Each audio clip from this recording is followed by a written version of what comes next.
Hey, Julie here. Have you ever noticed that just when you finally get comfortable, life changes? You ever notice that?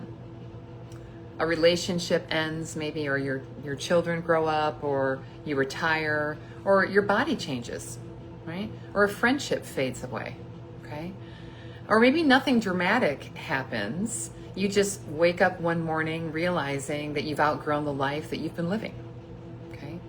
And if you've been resisting a season of change in your life, then this live is for you. Okay?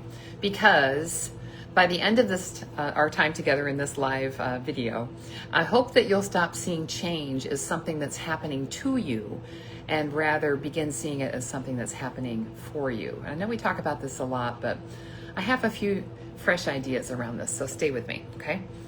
And again, I'm Julie. If you don't know me, I'm the person leading this group, and I haven't done a live in a couple of weeks, so I wanted to jump in here. So lately, I've been thinking about how life is always moving, right? There's a birth, there's a death, there's growth, there's letting go, there's things arriving, things leaving, the seasons of change, the tide comes in, the tide goes out, right? Even our bodies are constantly renewing themselves, right? Nature never stands still.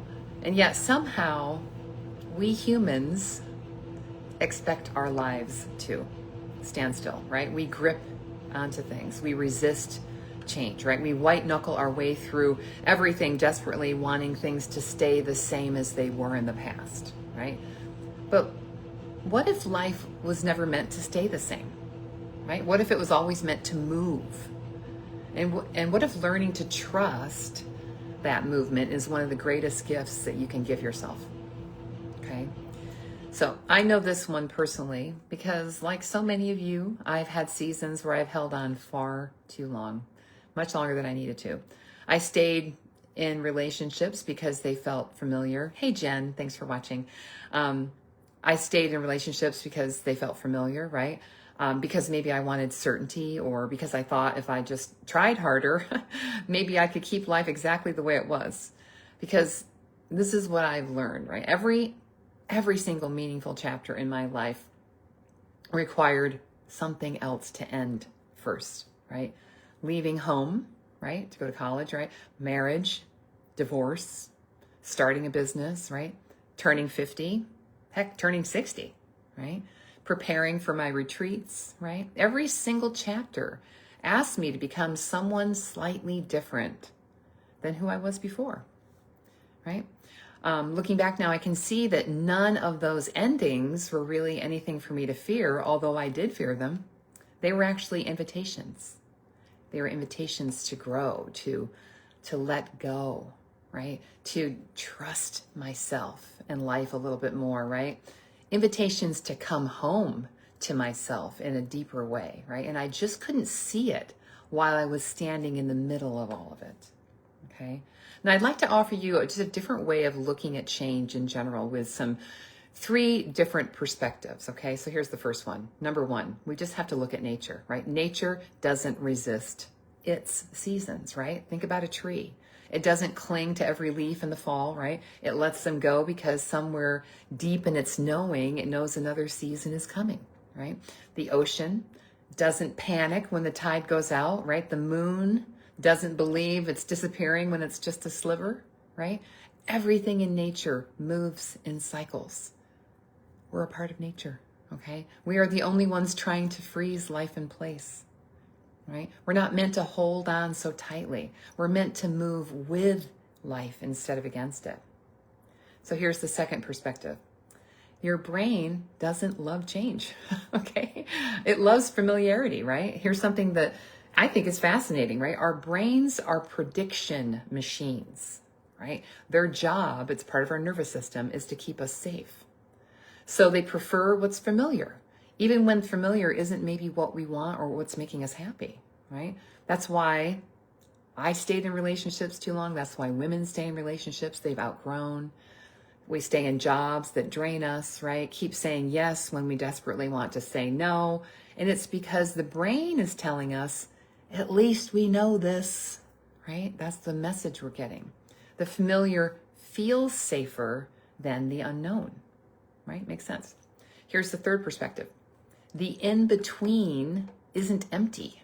It's where your brain is actually rewiring itself. Okay, this is the part that I wish more of us understood, because I'm a kind of a science geek and I geek out on this stuff. But when you're moving through a big life transition, right, your brain is literally changing too, right? It's called neuroplasticity. You've probably heard it. Your brain is constantly building new neural pathways, right? Based on new experiences, new choices, and new ways of thinking, right? But here's the thing. Before those new pathways can become strong, the old ones have to loosen, okay? And that's why the in-between season can feel uncomfortable, right? You haven't fully let go of who you were, right? But you haven't quite become who you're becoming, right? And it's easy to think, I'm lost, I'm doing this wrong, or I should have this figured out by now, right? But in fact, nothing is wrong. Your brain is doing exactly what it was designed to do. It's reorganizing itself for your next season. Now, just like the caterpillar has to completely dissolve inside the chrysalis before it becomes a butterfly, that's a period where everything feels kind of uncertain and gooey, right? Not because you're falling apart, but it's because you're being rebuilt. Hey, Joyce, thanks for watching. And that doesn't mean you have to rush through it either, okay? It means you need to learn to trust it, right? So instead of asking yourself, when will this be over? When will this season be over, right? Maybe ask yourself, what is this season teaching me? Or what part of me is asking to soften around, right? What am I still gripping that life is gently asking me to release, okay? What new version of me is beginning to emerge, right? Just get curious about those kinds of questions instead. Sometimes the most courageous thing we can do is loosen our grip, right? Trust ourselves. Trust that just because we can't see what's coming, it doesn't mean it's not coming or that we're not growing, right? Sometimes the deepest part of growth happens underground, right? Just like seeds under the soil, right? You can't see what's happening, but that doesn't mean nothing is happening, okay? Now, if this conversation resonates with you, I'd love to offer you my free guide. It's called Your Body Knows. It's 5 signals of inner wisdom, because our body knows a lot more than we give it credit for. Because when life is changing around us, our greatest compass isn't outside of us. It's within us, okay? Your body has been communicating with you all along, right? Sometimes we just need to slow down enough to hear it, to pay attention, right? And I'll put that link in the comments underneath this video, okay? So in closing, I would love to leave you with just a question today, okay? What season of life do you feel you're in right now, right? Are you in the planting season, or are you growing, or are you harvesting, right? Or are you being asked to let something go? So just ask yourself those questions. Where are you at? And I'd love to hear it in the comments so we can kind of have a conversation about this. Because one of the most healing things that we can realize is this: we're not the only ones moving through a season. All of life has moved this way forever, and so will we. Okay? I hope you got some value out of this live. Much love to you.